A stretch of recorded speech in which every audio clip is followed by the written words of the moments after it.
And welcome back to Pharmacology with Dr. Sokolow. And so now this is the last module on drug for pain, and we are going to talk specifically about headache therapy. So, what is a migraine headache? It's a common symptom. About 28 million of Americans suffer from migraine, and actually, it affects about 1 in 5 women. So, more common in women. It can be triggered by a variety of stimuli such as stress, fatigue, acute illness, sensitivity to alcohol, hormonal changes, menstrual cycle, and so forth. But the exact cause is not completely understood, and of course, there may be some inherited genetic tendency to have migraine. So it's a neurovascular disorder that involves intracranial blood vessel and involve the trigeminal-vascular system, trigger release of the substance P, which cause painful inflammation in the cranial vessel and the dura mater in terms of anatomy.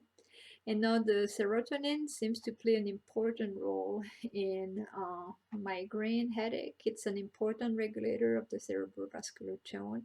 And so as the migraine worsens, so 5-HT is the serotonin, the level decrease about by 50%, and then you have a dilation of the intracranial blood vessel, reduction of the blood flow, and this will propagate the inflammatory process. So targeting the serotonin receptors or serotonin level will help with the management of migraine headache. So this is really like migraine. This is not just again like a migraine from studying too much. These are like chronic condition patient who are suffering from chronic migraine.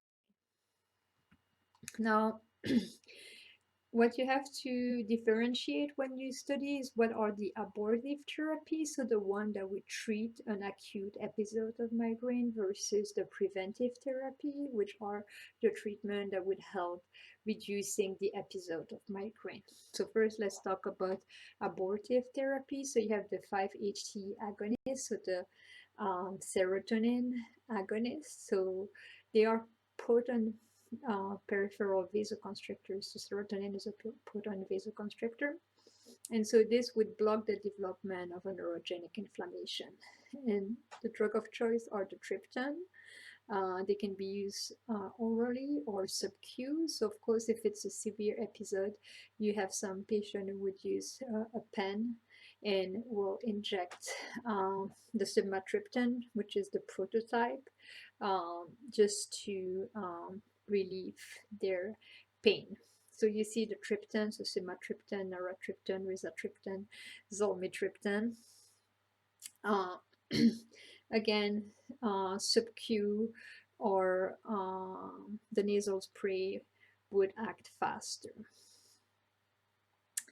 And they are selective 5-HT1B, 1D receptor agonists. So there are different type of serotonin receptor, and the 1B, 1D are the one involved in migraine headache, and so these are selective receptor agonists. So I underline agonists because there are only a few drugs that are agonists. Most of the time we're talking about inhibitor, antagonists. So remember, these are agonist agents. Now you have the ergo drugs that can be used also for the treatment of moderate to severe migraine. Their mechanism of action is more complex and not fully understood. They can alter the serotonergic, the dopaminergic, and the alpha-adrenergic transmission. Ergotamine, which is used sublingual. Then you have the dihydroergotamine that can be used IM, IV, sub-Q, or nasal spray. With those, there is a black box warning. They are contraindicated with potent CYP inhibitor because they will increase the effect of the ergo drug and increase the risk of vasospasm and cerebral ischemia. And they're also contraindicated with ischemic heart disease and in pregnant women. Now, other abortive therapy will receive an A. These are the Nsaids. So the Nsaid can be used to treat mild to moderate migraine. They are less commonly used acutely. As I said, the triptan are the one that work really well for the acute treatment. And so in terms of NSAID or acetaminophen, as we see, it's not an NSAID, but can treat pain. And it can be used in combination with aspirin, actually, and caffeine. Caffeine is just potentiate the analgesic effect of your acetaminophen and aspirin. You can use a high dose of aspirin or high dose of ibuprofen. You see higher than 400 milligram naproxen, and then you also have a combination of a triptan with naproxen. Opioid analgesic, they're only reserved for severe migraine that has not responded for the first line. So now let's talk about the preventive therapy. So these are indicated to reduce the number of episodes of patients who have recurring migraine, like more than 2 episodes per month, and that are really disabling, or for patients who have failed or are contraindicated with the acute medication or overuse the acute medication and they still have too many episodes of migraine headache despite using their acute medication. So you would add some medication that are called preventive. They will not treat their symptom at the time of a migraine headache, but really try to prevent those recurring episodes. So first you have the beta blockers, such as propranolol or timolol, which are the preferred drug for migraine prevention. Their mechanism of action in that category is not fully understood. Maybe they depress the action potential or bind to the alpha adrenergic receptor on the bile vessel, so it's not clear, but it's been proven that they are beneficial as a preventive therapy. Then you have the tricyclic antidepressants, such as amitriptyline, when it's used at lower dose. This one inhibits the serotonin reuptake, so you have more serotonin available, and therefore that will help with reducing the recurrence of the episode. Anticonvulsant, and both a tricyclic antidepressant and anticonvulsant will be covered in the central nervous system lecture. Example of anticonvulsant are the valproic sodium, so valproic acid, or topiramate. These two agents are used at lower dose than they would be used for epilepsy treatment.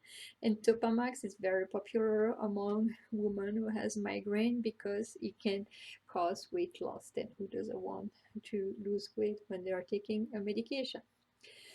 And so these are several types of medication that can be used for preventing the recurrence of migraine headache. Now, another drug that can help with prevention of recurring migraine are Botox injection. We covered this drug last quarter in the autonomic nervous system lecture. However, this is only indicated for the prophylaxis of migraine in patients who has more than 15 days per month with headache lasting 4 hours a day or longer. So you can imagine how debilitating this can be. It's basically they have a migraine headache every other day that lasts for more than 4 hours a day. Safety and effectiveness of Botox has not been established for the prophylaxis of episodic migraine in less than 14 headache days or fewer. So this is really like approved for patient who has more than 15 episodes per day. So they would get injection at precise location. And so just as a reminder on how this drug acts, it acts presynaptically and inhibits the acetylcholine release at the neuromuscular junction, which causes temporarily local paralysis of the injected muscle because you prevent the release of acetylcholine at the neuromuscular junction. Now there is a new class of agent, the CTRP agent, were approved in 2018. So these are really like new agent. So what is CGRP? Is the calcitonin gene related peptide. So there are strong evidence that shows that CGRP is released together with serotonin and are responsible for the inflammation and the pain of migraine attack. So CGRP is a potential, it's a powerful vasodilator, and its level are increased during migraine headache. Experiments showing that injection of CGRP trigger a migraine attack. And during a migraine episode, we talk about the fact that the serotonin level are reduced by 50% during the headache.